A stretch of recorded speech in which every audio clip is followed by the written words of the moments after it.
Since the invention of the car, automotive wiring has developed from simple to complex systems. We'll go into great detail on the science and history that underpin these advancements and how they affect the way we drive and maintain our cars. For this fascinating video of the evolution of automotive wiring, it's wise to watch till the end. The diagram represents the first large-scale electric system ever constructed in human history. Several iterations of the Model T, the most popular car of the time, were built with this mechanism installed. Basic wiring for the lighting, horn, and ignition system was part of the system, as was a generator and battery combination that ran the starter motor. Throughout its 19-year existence, this system was produced in 15 million units with no modifications.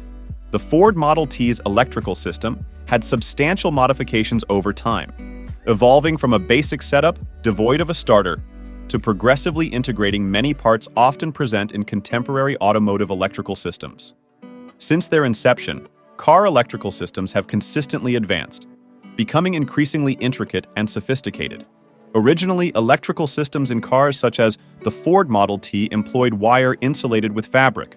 The copper conductor of this kind of wire was shielded from wear and moisture by fabric-based insulation, often composed of cotton or a comparable substance and sealed with rubber or varnish. While most applications employed solid copper wire, stranded wire, wiring consisting of numerous small wires, was developed in the late 1800s to address the shortcomings of solid wire, which was brittle and unyielding to vibration. Because of its flexibility, the rubber-treated cloth-covered wiring was ideal for automobile application and made installing it in tight locations simpler. For example, metal clips or even staples were used to fasten lengthy wiring runs, and the same method was used to secure high-voltage ignition cables. An even more resilient wire with a full rubber coating was created as an insulating alternative.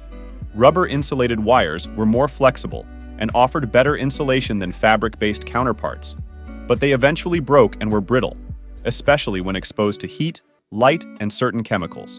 Early cars were notoriously unreliable, and a big part of the problem was the electrical system. Cloth insulation degraded with time, especially in the presence of oils and moisture, increasing the possibility of electrical failures and short circuits. Additionally, fabric insulation provides poorer resistance to chemical exposure and abrasion than contemporary insulation. The wire terminals that were employed were heavy and prone to breaking down as a result of heat cycling and vibration fatigue. The electrical connections also broke as a result of threaded fasteners backing out. Reliability was further diminished by the susceptibility of junction points to corrosion and pollution. Vehicles started employing bullet terminal connector systems, which did not need to be fastened, in the 1930s. These systems were made up of several soft metal parts, such as a female portion called a socket or sleeve that fit snugly onto the male part called a bullet. Soft metals, such as brass that have been tin-plated, were favored due to their corrosion resistance and electrical conductivity. To safeguard the connection, the outside layer of the connector was composed of rubber or vinyl. To accommodate hard conditions and constrained locations, spade terminals, an alternative to bullet terminals, were also designed.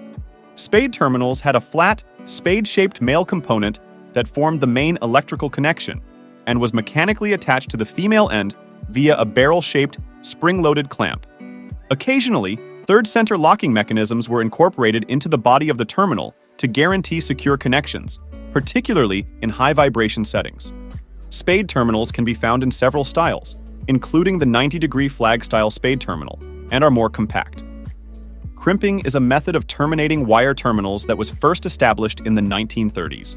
It involves mechanically squeezing a terminal around a wire to provide a metal-to-metal contact. Crimping is a reliable and effective way to make connections, especially in production settings where uniformity and speed are critical.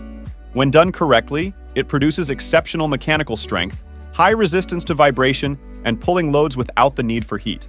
Additionally, crimping guarantees a consistent and uniform connection, reducing the possibility of soldering flaws that could result in failures or cold joints. Crimping encourages the wire's complete flexibility close to the connection point, in contrast to soldering, which can produce brittle parts that are prone to fatigue and breakage under pressure. In addition to lowering the cost of producing automobile wiring, crimping terminated connections relieve the strain on the conductor and significantly decrease the chance of separation or breakage. Strain alleviation is another benefit of using sleeves on the terminal. Aircraft electrical systems became so complex by the end of the decade that single connections were no longer employed, especially in military applications. Many electrical aircraft components required different connectors, all of which needed to be easily detached for maintenance, while remaining safely attached even in challenging circumstances, particularly in times of conflict. A circular connector design first utilized in the early 1920s film industry was taken up by U.S. aviation makers. The founder of Cannon Electric, Robert Cannon, debuted the M series of plugs and receptacles with mechanical locking rings in 1925.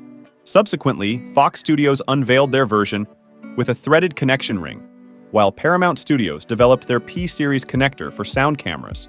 The Douglas DC-1 airplane was the first to employ the threaded ring, circular connector design, which was determined to be perfect for usage in aircraft.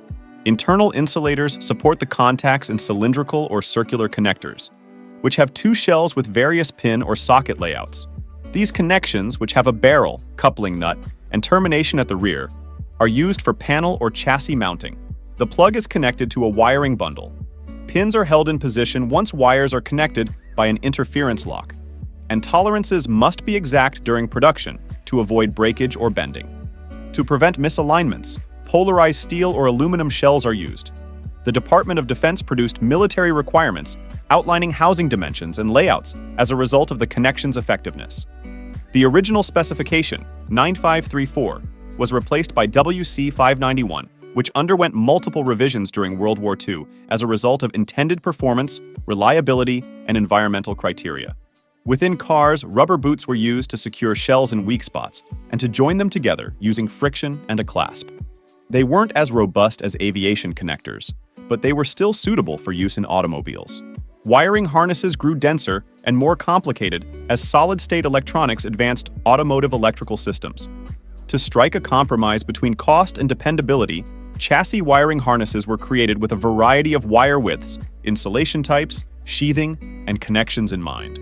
In the middle of the 20th century, new wire insulation materials such as synthetic rubber, polyester, polypropylene, polyethylene, tetraethylene, hexafluoropropylene, ethylene, tetraethylene, polyurethanes, and polyesters appeared. Compared to PVC, they provided superior electrical qualities and were more resistant to abrasion, temperature, and hydrocarbons. They even permitted thinner insulating walls. Ethylene tetrafluoroethylene wire gained popularity in motorsports despite being expensive due to its high impact strength, chemical inertness, and electrical qualities. In harsh racing conditions, steel wire's robust shielding made electrical harnesses less voluminous but more robust. The introduction of electronic engine management systems was fueled by the 1970s U.S. fuel efficiency regulations, as well as the fuel injection performance research being done by European automakers. More intricate electrical systems with numerous sensors were the end outcome. Based on a normal pin and socket design, multi-pin connectors with up to 100 connections gained popularity. These connectors were built of precision-stamped and folded copper and brass alloys. They have inbuilt keying for orientation, which assists with rectangular and complex shell connector forms while looking identical to aviation connectors. For positive locking and simple assembly, pin and socket connectors use contact and insert locking, including wedge locks. Tension stresses are thus dispersed equally throughout the connector body. Locking mechanisms used in precision-injected molded shells composed of polyamides and nylon include clasps and external locking clips.